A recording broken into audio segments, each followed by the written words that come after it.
할렐루야. 2022년 10월 12일 수요 말씀 묵상입니다. 기도하겠습니다. 사랑의 주님, 오늘 이 시간도 잊지 않고 수요 예배로 모이게 해주시니 감사드립니다. 주님의 사랑과 은총 가운데 늘 승리하게 하시며 오늘도 말씀으로 변화받는 시간 되게 하옵소서. 예수님의 이름으로 기도드립니다. 아멘. 오늘 우리에게 주시는 하나님의 말씀은 누가복음 23장입니다. 무리가 다 일어나 예수를 빌라도에게 끌고 가서 고발하여 이르되 우리가 이 사람을 보매 우리 백성을 미혹하고 가이사에게 세금 바치는 것을 금하며 자칭 왕 그리스도라 하더이다 하니 빌라도가 예수께 물어 이르되 내가 유대인의 왕이냐? 대답하여 이르시되 내 말이 옳도다.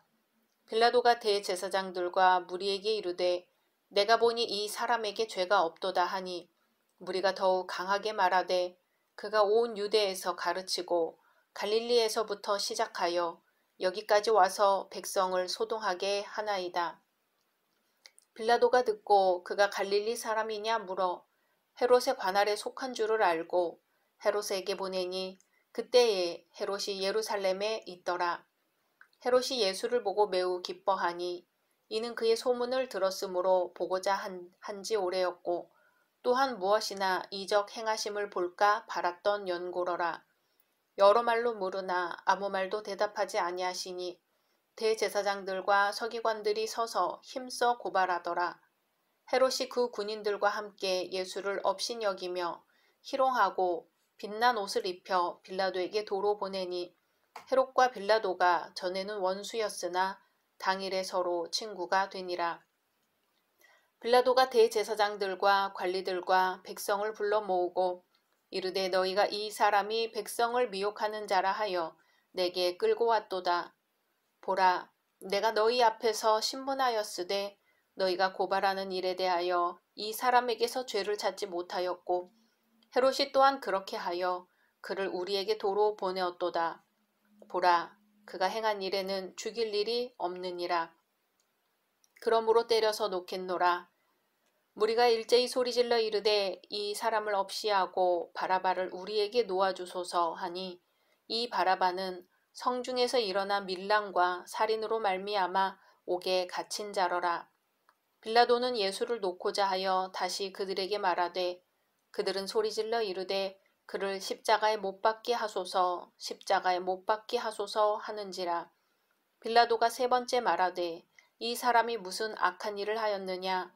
나는 그에게서 죽일 죄를 찾지 못하였나니 때려서 놓으리라 하니 그들이 큰 소리로 재촉하여 십자가에 못 박기를 구하니 그들의 소리가 이긴지라. 이에 빌라도가 그들이 구하는 대로 하기를 언도하고 그들이 요구하는 자 곧 밀란과 살인으로 말미암아 옥에 갇힌 자를 놓아주고 예수는 넘겨주어 그들의 뜻대로 하게 하니라. 그들이 예수를 끌고 갈 때에 시몬이라는 구레네 사람이 시골에서 오는 것을 붙들어 그에게 십자가를 지워 예수를 따르게 하더라. 또 백성과 및 그를 위하여 가슴을 치며 슬피 우는 여자의 큰 무리가 따라오는지라. 예수께서 돌이켜 그들을 향하여 이르시되 예루살렘의 딸들아 나를 위하여 울지 말고 너희와 너희 자녀를 위하여 울라. 보라, 날이 이르면 사람이 말하기를 잉태하지 못하는 이와 해산하지 못한 배와 먹이지 못한 젖이 복이 있다 하리라. 그때의 사람이 산들을 대하여 우리 위에 무너지라 하며 작은 산들을 대하여 우리를 덮으라 하리라. 푸른 나무에도 이같이 하거든 마른 나무에는 어떻게 되리요 하시니라. 또 다른 두 행악자도 사형을 받게 되어 예수와 함께 끌려가니라. 해골이라 하는 곳에 이르러 거기서 예수를 십자가에 못 박고 두 행악자도 그렇게 하니 하나는 우편에 하나는 좌편에 있더라. 이에 예수께서 이르시되 아버지 저들을 사하여 주옵소서 자기들이 하는 것을 알지 못함이니이다 하시더라. 그들이 그의 옷을 나누어 제비 뽑을새 백성은 서서 구경하는데 관리들은 비웃어 이르되 저가 남을 구원하였으니 만일 하나님이 택하신 자 그리스도이면 자신도 구원할지어다 하고 군인들도 희롱하면서 나와 신 포도주를 주며 이르되 내가 만일 유대인의 왕이면 내가 너를 구원하라 하더라. 그의 위에 이는 유대인의 왕이라 쓴 패가 있더라. 달린 행악자 중 하나는 비방하여 이르되 내가 그리스도가 아니냐 너와 우리를 구원하라 하되 하나는 그 사람을 꾸짖어 이르되 내가 동일한 정죄를 받고서도 하나님을 두려워하지 아니하느냐 우리는 우리가 행한 일에 상당한 보응을 받는 것이니 이에 당연하거니와 이 사람이 행한 것은 옳지 않은 것이 없느니라 하고 이르되 예수여 당신의 나라에 임하실 때에 나를 기억하소서 하니 예수께서 이르시되 내가 진실로 내게 이르노니 오늘 내가 나와 함께 낙원에 있으리라 하시니라.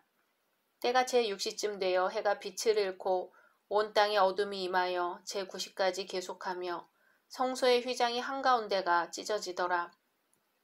예수께서 큰 소리로 불러 이르시되 아버지 내 영혼을 아버지 손에 부탁하나이다 하고 이 말씀을 하신 후 숨지시니라. 백부장이 그 된 일을 보고 하나님께 영광을 돌려 이르되 이 사람은 정녕 의인이었도다 하고 이를 구경하러 모인 무리도 그 된 일을 보고 다 가슴을 치며 돌아가고 예수를 아는 자들과 갈릴리로부터 따라온 여자들도 다 멀리 서서 이 일을 보니라. 공회의원으로 선하고 의로운 요셉이라 하는 사람이 있으니 그들의 결의와 행사에 찬성하지 아니한 자라. 그는 유대인의 동네 아리마대 사람이요 하나님의 나라를 기다리는 자라. 그가 빌라도에게 가서 예수의 시체를 달라 하여 이를 내려 세마포로 싸고 아직 사람을 장사한 일이 없는 바위에 판 무덤에 넣어두니 이 날은 준비일이요 안식일이 거의 되었더라. 갈릴리에서 예수와 함께 온 여자들이 뒤를 따라 그 무덤과 그의 시체를 어떻게 두었는지를 보고 돌아가 향품과 향유를 준비하더라. 계명을 따라 안식일에 쉬더라. 아멘.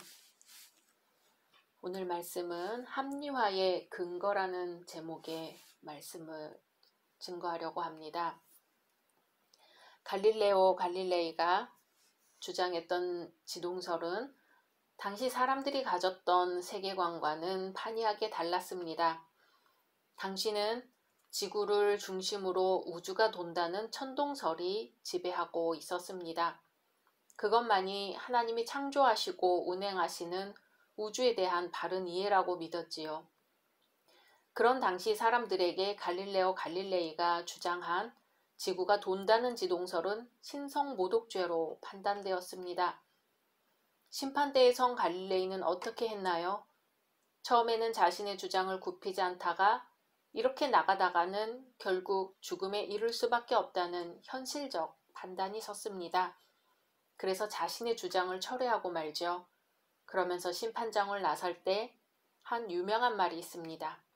그래도 지구는 돈다. 천체를 직접 관측하여 얻은 사실을 끝까지 주장하지 못하고 현재의 질서에 순응해버리고만 행동은 그럴 수밖에 없었을까 하는 아쉬움을 줍니다.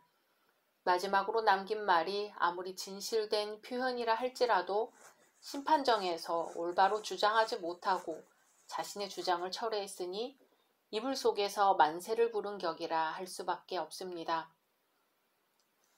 한참 대학생들의 시위가 격렬했던 5.6공화국 시절에 대학생들이 가두 시위에 나서서 자신들의 주장을 펴는 일이 많았습니다. 학생들 중에는 신념 없이 따라 나섰다가 붙잡힌 학생들 또한 많았습니다. 그런 이들은 처벌을 두려워하여 자신들은 참여하지 않았는데 우연히 그 길을 지나다가 잡혔다는 핑계를 대거나 잘못했다고 비는 경우가 있었습니다. 확고한 의지를 갖지 못했거나 의지가 있었음에도 일단은 나오고 보는 것이 장땡이라는 생각이었죠. 이런 자기 합리화를 하며 풀려나오면 학교에서는 영웅으로 칭송되고 격려를 받는 웃지 못할 일이 벌어지고 맙니다. 하지만 자신만은 알겠지요. 그저 자기 합리화였을 뿐이라는 것을요. 오늘 말씀에 따르면 빌라도는 예수님을 취조하면서 예수에게는 죄가 없다는 판단을 내렸습니다. 그래서 풀어주려고 3번씩이나 무죄를 주장하였지요. 하지만 군중들의 반란이 두려워 결국에는 군중들에게 굴복하고 말았습니다. 판결을 내려야 할 중대한 책임을 가진 자라면 목에 칼이 들어와도 정의로운 판단을 내리는 데 주저함이 없어야 합니다. 그러나 빌라도는 정의로움이 아니라 자신의 안위와 인기를 먼저 생각하는 우를 범했습니다. 자신은 3번씩이나 예수가 무죄라고 주장했지만 군중들의 함성 때문에 어쩔 수 없었다는 핑계를 대며 정의롭지 않은 판결을 내리고 말지요. 3번이라고 하는 것이 오히려 자기 합리화에 이용되었을 뿐입니다. 우리 그리스도인들도 자주 이러한 잘못을 저지르고는 합니다. 잘못된 일을 권유하는 자 앞에서 그 일을 옳은 일이 아니라는 의견을 끝까지 주장하지 못하고 결국에는 함께 범죄하고 마는 일이 얼마나 많습니까? 그러고서도 나중에 자신은 나름대로 그 일을 하지 않으려고 노력했었다는 말로 자신을 위장합니다. 반복해서 저지르는 자기 잘못에 대해 회개와 반성의 길을 피하고 핑계와 위선의 길을 선택하고 있지는 않은가요? 나의 잘못된 판단으로 말미암아 불이익을 당할 사람들의 입장을 생각해 봐야 합니다. 잘못된 증언이나 주장으로 인해 의로운 자가 희생당하고 불의한 자가 득세하는 일은 없는가 반문해 봐야겠습니다. 스스로 자신을 위로할 합리화의 근거를 만들어 두고 범죄를 하면 조금은 위로를 받을 수 있겠지요. 그러나 진정으로 마음의 평안을 원한다면 애초에 하나님의 공의에서 벗어나는 일을 하지 않는 것이 합당합니다. 진정으로 내적 평안을 얻을 수 있는 길은 그것뿐입니다. 예수님은 그렇게 우리에게 평화의 왕으로 오셨습니다.